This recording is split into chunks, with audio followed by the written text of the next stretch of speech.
Student अपने हक के लिए निकले, उनको ना सीपेक मांग रहे हैं, ना सोना मांग रहे हैं, ना चांदी मांग रहे हैं, वो अपने हक मांग रहे हैं। क्योंकि पुरअमन एहतजाज हर किसी का हक है। वो कह रहे हैं कि हमें ऑनलाइन क्लास के बारे में सहूलत दे दें, हम लोग ऑनलाइन क्लास ले सकते हैं, सहूलत के बगैर ऑनलाइन क्लासेस ना हों। यहाँ पे तो लोगों के पास बेसिक फैसिलिटीज़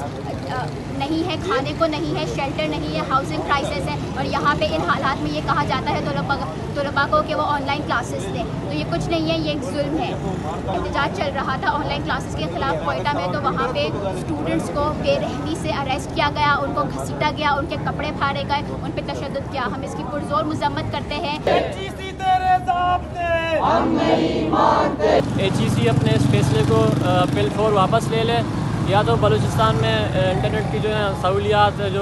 जो दीगर मसाइल हैं उनको जो है ना पूरा करें। ऑनलाइन क्लासेस के खिलाफ, ऑनलाइन क्लासेस के खिलाफ, पुलिस की दहशतगर्दी के खिलाफ, बगैर असली गुनाह मिसर लाठी चार्ज का पदा आबी अंची लाठी चार्ज के आया तो असली वायलेंस भी कुछ है, तो आया हरासमेंट भी कुछ है कि मैं तलबानी ची कसूर के आवती हक के वास्ता रूढ़ाई सारा निश्तगा ओ कली ये लुटगा के वह हमारा इंटरनेट फैसिलिटी प्रोवाइड करने अगर आ न दिए तो हमारा रिसोर्सेज भी दिए कि माँ अमेरिका काबिल बेबी के बुरी होती है ऑनलाइन क्लासेस अब पूरी उस थर्ड वर्ल्ड में